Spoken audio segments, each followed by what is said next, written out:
So we are so we are today on the verse 4 to 6. We're going to start on that, and I'm just going to read out the literal interpretation of the verses which are presented first. Like some of you have this book, some of you read it, and some of you do not have this book. So this is this book by Paramhansa Yoganandaji, and so verses 4 to 6, what it means is that here present are mighty heroes, extraordinary bowmen, as skillful in battle as Bhima and Arjuna, the veteran warriors, Yodhana, Virata, and Drupad, the powerful Drishtaketu, Chekitana, and Kashiraja, eminent among men, Purujit and Kunti Bhoja, and Shabya, the strong Yudhamanya, the valiant Uttamanajas, the son of Subhadra, and the sons of Draupadi, all lords of great chariots. Excuse my pronunciation of them. Yeah, and so they basically listed all the warriors, and where Yoganandaji will come to ultimately is explaining to us the meanings behind them, their names, and what they represent. Yeah. So first, he describes them briefly. We will skip that because we will come to the details of them later. So this is about the symbolic. The battle which takes place is the battle between the soul and the ego, and here we are talking about the soul qualities that are there.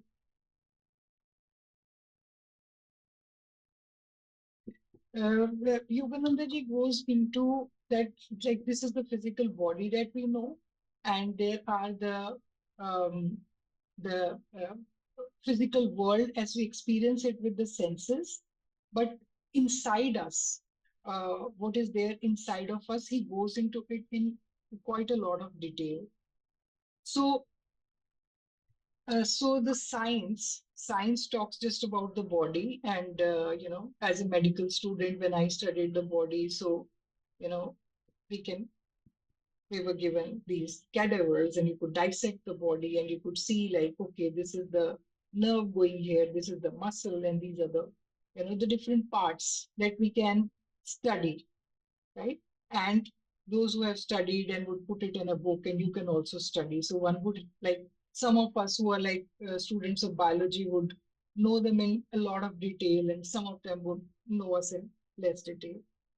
But there is this additional element that Yoganandaji talks about, which probably the science still doesn't agree with, which is like the life force. So, which is what is it that is animating the body? So there is like an intelligence, he calls it thought trons, or he calls it life trons, right? And here, that is the life force which is animating the body. So this is this physical body, but like those of you who are like familiar with my work and how we like even do a lot of work on the chakras. So there's this beautiful extension of that, which not an extension, but a deeper understanding of that, which Yoganandaji offers here. So, like some of you would be familiar with this term called the astral body. Like one hears of it, one would have like, you know, talked about it. One would have heard that astral body, it can travel during the dreams. Like this is what I also know. And it can, even in meditation, it can travel to different places, right? And uh, right, in the sense that when it travels, it is said, and those who can see beyond the physical, they say that it is still connected with the physical body by a silver cord, that it goes and it comes back, right? So here, Yoganandaji describes it in like quite a lot of detail that when, for example, when the beginning of the life, when the sperm meets the ovum, so it is not just that physical entity uh, can produce a life form, it is then that he says that he explains that the astral body will descend into it, like the life force will descend into that, the sperm and the ovum combining, and that's how a human being will be formed. It cannot be just formed by the physical act of these two coming together, right? He gives the example of an analogy of uh, there's electricity and there's a bulb, and bulb is lighted by the electricity, right? But he says that that electricity cannot make the bulb. Something made the bulb, right? So the additional that thing, actually it's the main thing, but the additional thing apart from what we normally know, he says that the astral and the causal bodies are like right here inside of us. Like physical body is gross, and then finer than that is the astral body, and then finer than that is the causal body, and it's right inside of us. And what I felt was like most interesting, because I do work a lot with the chakras also. So Yoganandaji explains that chakras are the point where these three bodies are closely connected. They're completely, uh, you know, uh, connected to each other at these points. Yeah. So I feel like knowing that, I feel that kind of as we focus on the chakras, probably we are working on all of the aspects of who we are, right? So there is the spinal cord that we know that, it's along the vertebral column, that is a spinal cord. Inside it, Yoganandaji explains, is the astral spinal cord. And we have this brain, and there is a astral brain also, right? And there is the causal body, there's a causal brain, and inside the astral brain, so to say, because it's finer than the astral, is the causal spine. Like I'm trying to simplify it as much as I can, as much as I have understood. Yeah. So he explains it in a lot of detail. Uh, he says that it is very important to understand this, to kind of like experience yoga in a different way. It's like what is inside is what is producing the outside. So there is the causal bodies, which is made of the ideas. It is the consciousness that we have, and there is the astral body, right? And which is the life force that we have, and this is the physical body.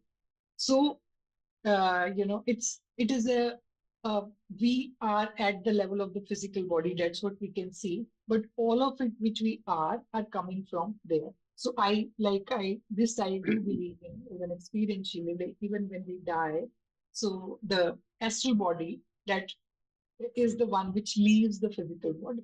Probably causal body also does, maybe along with it, that I do not know. But astral body definitely does, and that, in my understanding, and the silver cord, it swears at that time, it breaks at that time. Yeah.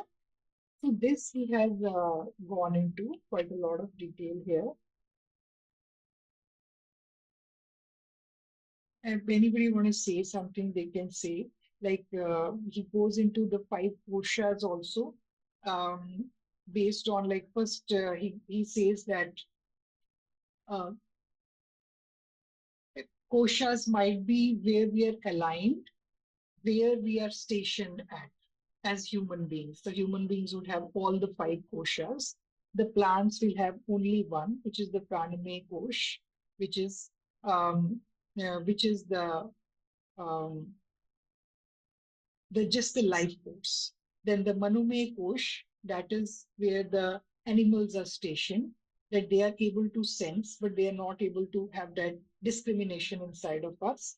And then there's the Gyanmay Kosh, which is where human beings are, that the discrimination comes. And when we go beyond that, which is also a possibility, we come into the Anandmay Kosh. I feel it is the degrees to which we can uh, sense or understand or be stationed at.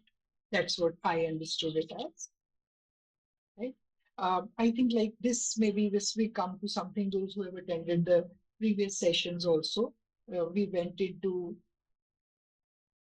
different, kind of like names, and like the last session was about Drupad, and Drona, and we went into such details about it. I feel that was like so beautiful, where it was explained that like Drupad is dispassion, and Drona is the past life tendency they're representing, and how from Drupad, Drishtadumna was gotten, which is like the uh, ardor of spiritual realization or divine, the like the divine passion, so to say. I'm forgetting the exact word, but something like that, and which then stands in battle against the Kauravas. So all of that is happening inside of us, which is like I feel so very very interesting and somewhere easier to understand also. And here, Yoganandaji has beautifully given the interpretation of what the five Pandavas stand for. And very interestingly, they are also stationed at the different chakras, the different spinal centers that we talk about so much. So first is Sahadeva. Sahadeva is said to be stationed at the root chakra, and he is representing restraint. I feel that's like all the higher qualities they are representing. Like if you want to progress in our spiritual quest, restraint would be so, so very important. And Sahadeva is representing that. He says it is power to stay away from evil, the active power of resistance by which restless outer sense organs can be controlled. I feel it's so beautiful to look at it this way, that we have this power inside of us which we can call on. Otherwise, the sense organs will leave us will lead us in any which way, right? And the vibrating earth element in the energy center, the Mooladhara. Mooladhara is the root chakra. Yeah. So I feel like Yogananda says it also at a point that it's for all spiritual seekers to take kind of like feel good about it and feel strengthened about it, that we have so much of help coming to us whenever we decide to follow the soul path, right? So the second is Nakul, and that's coming in again the sacral chakra, the second chakra, and they call it like the Swadhisthana chakra also. And what he is representing is adherence. It's like power to adhere to the good rules. Like the good rules might be getting up early in the morning, it could be meditating, it could be eating healthy, and that is what this Pandav is representing. Uh, Again, like the power to pay attention by which mental tendencies can be controlled, right? And as we know, the water element is the element of the second chakra, right? And then we come to the third chakra and third Pandav, which is Arjuna. So Arjuna is representing self-control.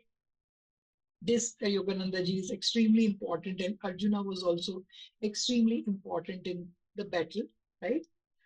The vibratory fire element in the lumbar center. This is the third chakra. Manipura chakra is also it's also called. This stores the fire force of mental and bodily strength to fight against the vast onslaught of sense soldiers.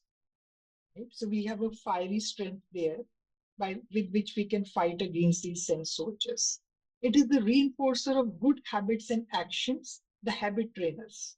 It holds the body upright and causes purification of the body and mind and makes deep meditation possible, right?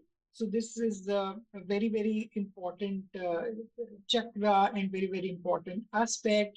And he explains it later. This is also the point.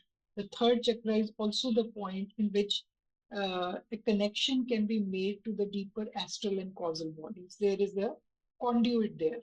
Like we only know of the physical channels, but we those who can see, people like Yoganandaji, those who meditate, can see that there is a conduit there through which the connection can be made. So this chakra becomes extremely important.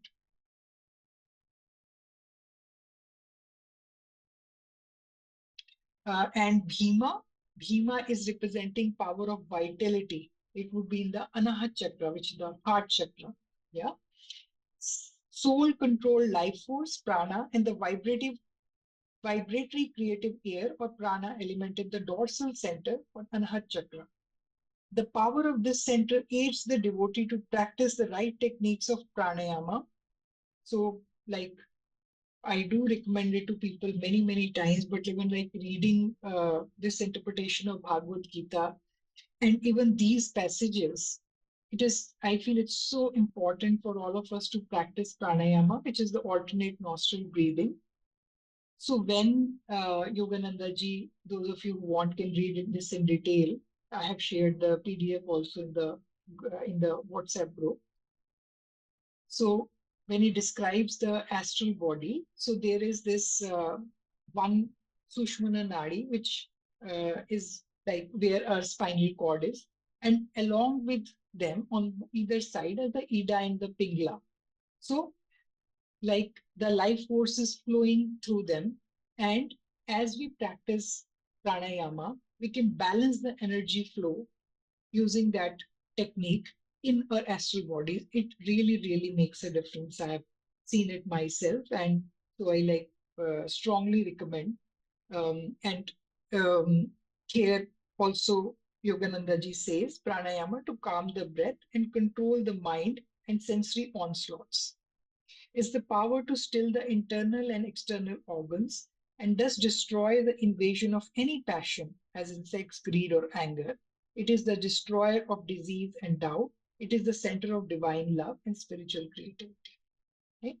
So, this was the power of vitality which we have in the fourth center.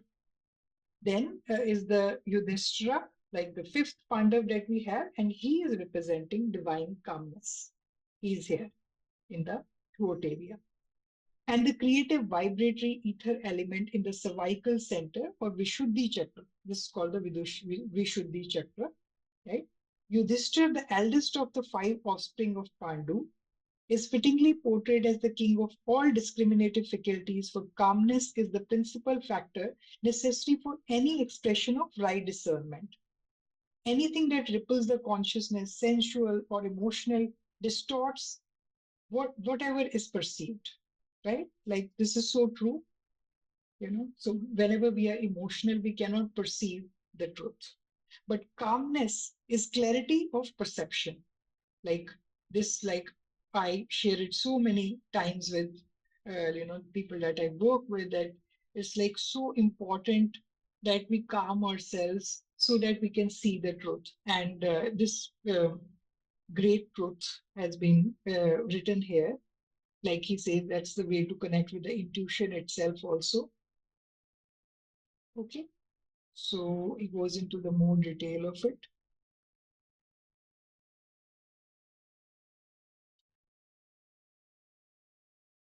Right. Is the power of comparison between good and evil and the common sense in perceiving the virtue of reinforcing a friend and destroying an enemy. It is the power of intuitive imagination, the ability to image or visualize the truth until it manifests. Like you can imagine how important this faculty would be, the power to see the truth, right?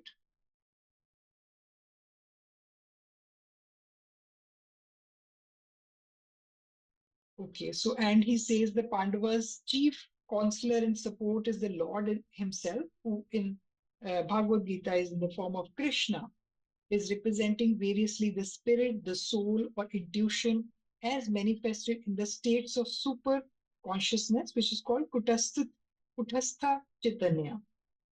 Forgive my pronunciation, or Christ consciousness, right? Within the devotee, Lord Krishna is thus the guiding divine intelligence speaking to the lower self that has gone astray in the entanglements of sensory consciousness. Right? So we have that divine consciousness, divine intelligence within us, which is always trying to lead us. The higher intelligence is the master and teacher, and the lower mental intellect is the disciple. The higher intelligence advises the lower vitiated self on how to uplift itself in accord with the eternal varieties and in fulfillments of its inherent God-given beauty. Yeah. So this is what I wanted to, convey today. This is the summary, and I'll just talk more about it. I just stop the recording.